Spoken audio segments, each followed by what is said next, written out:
உச்சிய போல நீ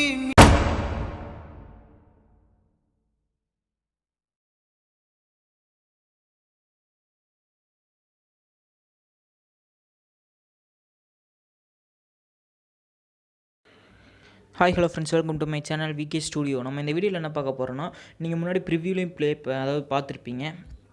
அதுக்கப்புறம் நேற்று போட்ட வீடியோவில் வந்து ஒரு மியூசிக் பிளேயர் மாதிரி ஒரு வீடியோ போட்டிருந்தோம்.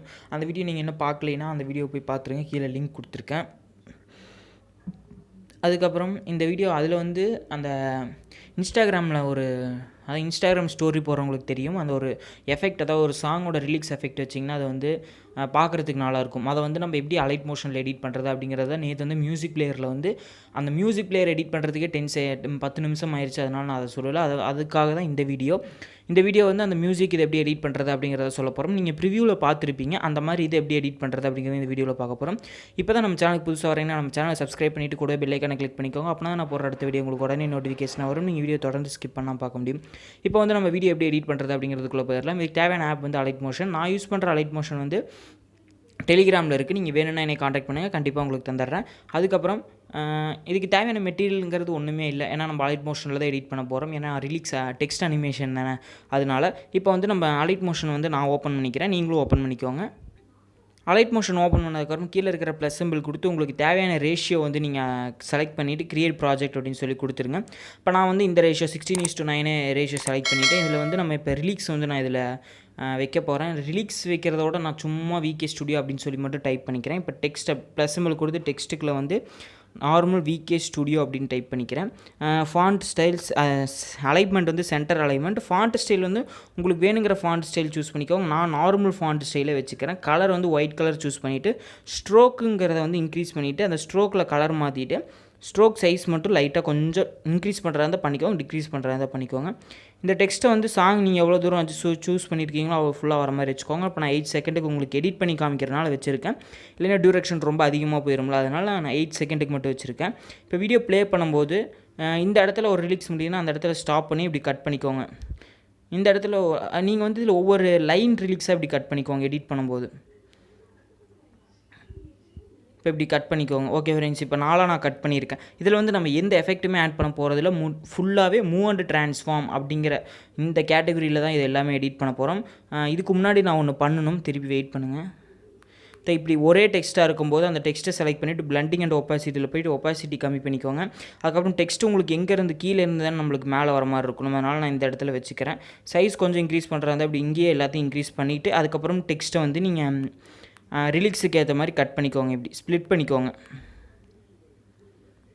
ஓகே, இப்போ வந்து நம்ம ஸ்ப்ளிட் பண்ணியாச்சு. இப்போ விகே அதாவது ஃபஸ்ட்டு ரிலீக்ஸை செலக்ட் பண்ணிவிட்டு இப்போ ஃபஸ்ட்டு ரிலீக்ஸுக்கு செகண்ட் ரிலீக்ஸ் வந்து நான் இப்போ எடிட் பண்ணிடுறேன். சப்ஸ்கிரைப் அப்படின்னு சொல்லி நான் எடிட் பண்ணிக்கிறேன். அடுத்தது வந்து சப்ஸ்கிரைப் விகே கிரியேஷன் அப்படின்னு நான் சொல்லி டைப் பண்ணிக்கிறேன். இது வந்து நம்ம யூடியூப் சேனல் இன்னொரு பேர், அதுக்கு இன்ஸ்டாகிராம் ஐடி. இந்த இடத்துல வந்து VK creation subscribe. Okay friends, 2 இது இப்படி கொடுத்துருக்கேன். டெக்ஸ்ட் வந்து நான் உங்களுக்கு தெரியறதுக்காக இப்படி மாற்றிட்டேன். இப்போ இந்த விகே ஸ்டுடியோ அப்படிங்கிறத செலக்ட் பண்ணிவிட்டு மூவ் அண்ட் ட்ரான்ஸ்ஃபார்ம் போய்ட்டு ஸ்டார்டிங்கில் ஒரு அனிமேஷனுக்கு கொஞ்சம் மூவ் பண்ணிவிட்டு மேலே அப்படியே மூவ் பண்ணி வச்சுக்கோங்க. அவ்வளோதான். இப்போ கடைசி இப்போ எண்டிங்க்கு கொஞ்சம் முன்னாடி வச்சு ஒரு அனிமேஷனுக்கு ஆட் பண்ணிவிட்டு அந்த இடத்துல நீங்கள் எதுவுமே மூவ் பண்ண தேவையில்ல. திருப்பி எண்டிங்க்கு வந்து கொஞ்சம் மேலே தூக்கி வச்சிடணும் இப்படி. அவ்வளோதான். இதிலேருந்து வெளியே வராமல் கீழே மூவ் அண்ட் ட்ரான்ஸ்ஃபார்ம்லேயே இந்த மூவ் லேயரில் தானே இருப்பீங்க. கீழே வந்தீங்கன்னா இந்த அதாவது தேர்டாக ஒரு ஆப்ஷன் இருக்குங்களா, அதுக்குள்ளே போயிட்டு திருப்பி ஸ்டார்டிங்கில் ஒரு அனிமேஷன் கீ, திருப்பி அந்த ஏரோ மார்க் ப்ளே பட்டனுக்கு நெக்ஸ்ட்டாக ஒரு ஏரோ மார்க் இருக்குங்களா, அது கொடுத்தீங்கன்னா அடுத்து நீங்கள் எங்கே அனிமேஷன் கீ ஆட் பண்ணிங்களோ ஆட்டோமேட்டிக்காக அங்கே போயிடும். போனதுக்கப்புறம் சைஸை கொஞ்சம் இன்க்ரீஸ் பண்ணிக்கோங்க, அந்த டெக்ஸ்ட்டு இப்படி மேலே ஃபுல்லாக வர மாதிரி. அடுத்து திருப்பி நெக்ஸ்ட்டு கொடுத்தீங்கன்னா அடுத்தது எங்கே அனிமேஷன் கீ ஆட் பண்ணியிருக்கீங்களோ அங்கே போயிடும். அங்கே போனதுக்கப்புறம் அங்கே ஒரு அனிமேஷன் கீ ஆட் பண்ணிவிட்டு நெக்ஸ்ட்டு கடைசியில் மட்டும் நீங்கள் ஜூம் அவுட் பண்ணணும். அவ்வளோதான், இந்த மாதிரி பண்ணணும். இதுக்கப்புறம் திருப்பி ஸ்டார்டிங்கில் வந்துட்டு பேக் பட்டன் அழுத்திட்டு பிளண்டிங் அண்ட் ஒப்பாசிட்டி இருக்கும்ல, அதுக்குள்ளே போயிட்டு அங்கே இந்த பிளண்டிங் அண்ட் ஒப்பாசிட்டியில் ஒரு அனிமேஷன் கீ ஆப்ஷன் இருக்கும் சைடில், அதான் அனிமேஷன் ஃப்ரேமு. அந்த ஸ்டார்டிங்கில் ஒரு அனிமேஷன் கீ ஆட் பண்ணிவிட்டு திருப்பி நெக்ஸ்ட் அப்படின்னு கொடுத்தீங்கன்னா அடுத்தது எங்கே அனிமேஷன் கீ ஆட் பண்ணியிருக்கீங்களோ அங்கே போயிடும்ல. போனதுக்கப்புறம் நம்ம வந்து பிரைட்னஸ் அதாவது ஒப்பாசிட்டி வந்து இன்க்ரீஸ் பண்ணிடணும். திருப்பி அடுத்து நெக்ஸ்ட் அப்படின்னு சொல்லி கொடுத்தீங்கன்னா இன்னொரு இடத்துக்கு வந்துடும். அதாவது இந்த இடத்துல அதாவது நெக்ஸ்ட் ஏரியாவுக்கு வந்ததுமே திருப்பி அனிமேஷன் கீ ஃபுல்லாகவே அடுத்து திருப்பி கடைசிக்கு போயிட்டு நான் பிளண்டிங் அண்ட் ஒப்பாசிட்டியை கம்மி பண்ணிடணும். ஓகே ஃப்ரெண்ட்ஸ், இப்போ புரிஞ்சிருக்குன்னு நினைக்கிறேன். இப்போ நான் ப்ளே பண்ணுற பாருங்க, கீழேருந்து மேலே போகும், அப்படியே கீழே போயிடும். ஒப்பாசிட்டி எல்லாமே கம்மியாயிரும் கரெக்டாக. இதே மாதிரி நீங்கள் எல்லாத்துக்குமே வைக்கணும். நான் இன்னொன்று வேணால் வச்சு காமிக்கிறேன் சப்ஸ்கிரைப்க்கு. இப்போ மூவ் அண்ட் ட்ரான்ஸ்ஃபார்ம்குள்ளே போய்ட்டு ஸ்டார்டிங்கில் ஒரு அனிமேஷன் கீ கொஞ்சம் மூவ் பண்ணிவிட்டு அது அப்படியே மேலே போகிற மாதிரி, அவ்வளோதான். திருப்பி இந்த இடத்துல வந்துட்டு லாஸ்ட்டுக்கு கொஞ்சம் முன்னாடி வந்துட்டு அந்த இடத்துல ஒரு அனிமேஷன் கீ திருப்பி எண்டிங் போயிட்டு மேலே தூக்கி வச்சிடணும். அவ்வளோதான். இப்போ தேர்டாக இருக்கிற ஆப்ஷன்ஸ்குள்ளே போய்க்கோங்க. மூவ் அண்ட் ட்ரான்ஸ்ஃபார்ம்லேயே தேர்டாக இருக்கிற ஆப்ஷன்ஸ்குள்ளே போய்ட்டு ஸ்டார்டிங்கில் ஒரு அனிமேஷன் கீ நெக்ஸ்ட்டில் வந்து கொஞ்சம் ஜூம் பண்ணணும். திருப்பி அதுக்கடுத்த நெக்ஸ்ட்டில் வந்து அனிமேஷன் கீ ஆட் பண்ணிவிட்டு அடுத்த லாஸ்ட் அனிமேஷன் கீழே ஜூம் அவுட் பண்ணணும், ஜூமை கம்மி பண்ணணும். அதுக்கப்புறம் திருப்பி பேக் வந்துட்டு பிளண்டிங் அண்ட் ஒப்பாசிட்டியில் போயிட்டு இதில் ஃபஸ்ட்டு ஸ்டார்டிங்கில் வந்து அனிமேஷன் கீ ஆட் பண்ணிவிட்டு அதுக்கப்புறம் நெக்ஸ்ட்டு கொடுத்திங்கன்னா அடுத்தது ஒரு கீ ஃப்ரேமுக்கு போகும். அந்த இடத்துல ஃபுல்லாக அனிமேஷன் வந்து அதாவது அனிமேஷன்ற பாருங்கள் பிரைட்னஸ் அதாவது ஒப்பாசிட்டி ஃபுல்லாக வச்சுருங்க. அதுக்கப்புறம் திருப்பி நெக்ஸ்ட் அனுப்புனீங்கன்னா இன்னொரு இடத்துக்கு போகும். அந்த இடத்துல திருப்பி ஒரு அனிமேஷன் கீ, அதுக்கப்புறம் கடைசியில் கொண்டு போயிட்டு அந்த ஒப்பாசிட்டி வந்து கம்மி பண்ணிடுங்க. அவ்வளோதான். இதே மாதிரி இப்போ நான் ஃபுல்லாக எடிட் பண்ணிடுறேன். ஏன்னா இதை ஸ்கிப் பண்ணிடுறேன் உங்களுக்கு, இல்லைன்னா வீடியோ டியூரேஷன் ரொம்ப போகும். இப்போ வந்து நான் வந்து உங்களுக்கு ஸ்கிப் பண்ணதை வந்து ஃபுல்லாக எல்லா இதுலேயுமே அந்த எஃபெக்ட் வந்து நான் ஆட் பண்ணிவிட்டேன். ஃபஸ்ட்டு 2 சொன்ன மாதிரியே தான் இதுக்கும் ஆட் பண்ணியிருக்கேன். இப்படி பண்ணதுக்கப்புறம் இது ஃபஸ்ட்டு நீங்கள் எல்லா ரிலீக்ஸுக்குமே இந்த எஃபெக்ட்டை மட்டும் ஆட் பண்ணியிருங்க. இப்போ ப்ளே பண்ணிங்கன்னா இப்படி ஒவ்வொன்றா மட்டும் வரும். கீழே இருக்கிறது மேலே இருக்கிறது உங்களுக்கு தெரியாது.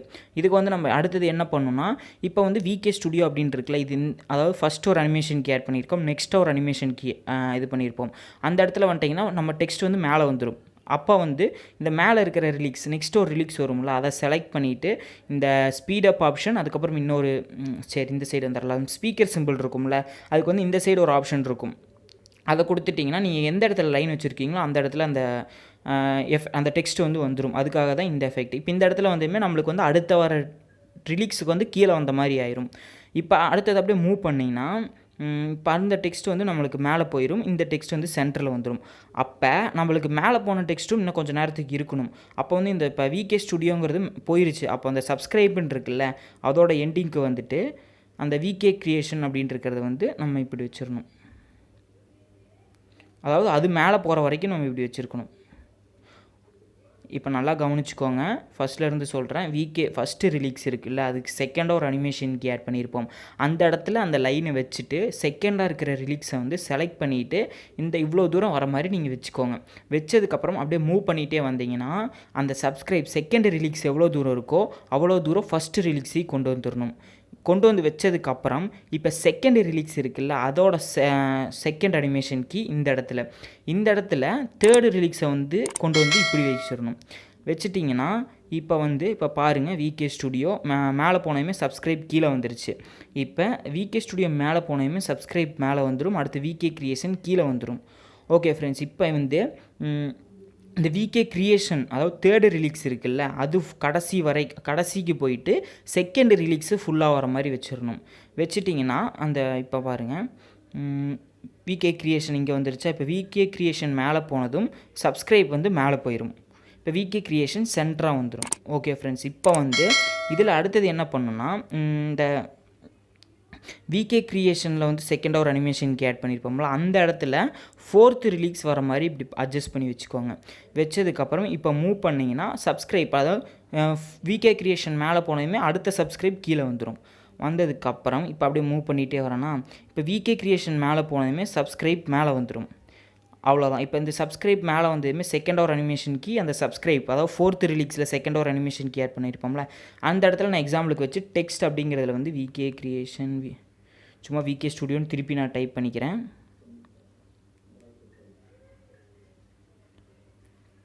சும்மா நார்மலாகவே வச்சுட்டேன். இப்படி வச்சதுக்கப்புறம் இப்போ கீழே வர மாதிரி இந்த இடத்துல வச்சுக்கிறேன். இப்போ இது மூவ் பண்ணிகிட்டே வந்தீங்கன்னா இப்போ சப்ஸ்கிரைப் வந்து மேலே போகும்ல, இப்போ என்னில்லைங்க இதோட கட் பண்ணிக்கிறேன், எச்சாக இருக்குது. இப்போ கட் பண்ணதுக்கப்புறம் இப்போ சப்ஸ்கிரைப் மேலே போகும்ல, மேலே போகிற அதாவது கடைசியில் எண்டிங்கில் மேலே போகிற டைமில் அந்த அனிமேஷன் கேர் பண்ணிவிட்டு எண்டிங்கில் விகே ஸ்டுடியோ மேலே போகிற மாதிரி வச்சுட்டு அதே மாதிரி மூவ் அண்ட் ட்ரான்ஸ்ஃபார்மில் ஸ்டார்டிங்கில் ஒரு அனிமேஷன் கீ சைஸ் ஃபுல்லாக இன்க்ரீஸ் பண்ணிக்கோங்க. அதே மாதிரி பிளண்டிங் அண்ட் ஒப்பாசிட்டியில் வந்து நம்ம முன்னாடியே குறைக்கல. இப்போ நான் எக்ஸாம்பிளுக்கு குறைச்சிட்டு இந்த அனிமேஷன் ஃப்ரேம் இருக்கிற இடத்துல ஒரு அனிமேஷன் ஆட் பண்ணிவிட்டு இது இந்த ஃபுல்லாக இன்க்ரீஸ் பண்ணிடுறேன். இப்போ பார்த்தீங்கன்னா உங்களுக்கு வந்து 1 by 1 ரிலீக்ஸ் வர மாதிரியே கரெக்டாக செட் ஆகிருக்கும். உங்களுக்கு தெளிவாக நான் சொல்லி தந்திருக்கேன். அதுக்கப்புறம் என்னை தான் நீங்கள் கண்டிப்பாக நிறைய வீடியோவில் என்னை வந்து ரொம்ப இதாக பேசியிருக்கீங்க. நான் அதெல்லாம் கண்டுக்கவே இல்லை. இந்த வீடியோ வந்து உண்மையாலுமே புரிஞ்சிருக்கும்னு நினைக்கிறேன். நான் தெளிவாக தான் சொல்லி தந்திருக்கேன். உண்மையாலுமே நீங்கள் ஃபுல்லாக ஸ்கிப் பண்ணாமல் பார்த்தீங்கன்னா கண்டிப்பாக உங்களுக்கு புரிஞ்சிருக்கும். ஓகே ஃப்ரெண்ட்ஸ், இந்த வீடியோ பிடிச்சிருந்தால் மறக்காமல் லைக் பண்ணுங்கள், உங்கள் ஃப்ரெண்ட்ஸ்க்கு ஷேர் பண்ணுங்கள். நம்ம சேனல் சப்ஸ்கிரைப் பண்ணிவிட்டு கூட பெல் ஐக்கானை கிளிக் பண்ணிக்கோங்க. அப்படின்னா நான் போகிற அடுத்த வீடியோ உங்களுக்கு உடனே நோட்டிஃபிகேஷனாக வரும். நீங்கள் வீடியோ தொடர்ந்து ஸ்கிப் பண்ணாமல் பார்க்க முடியும். Thank you friends.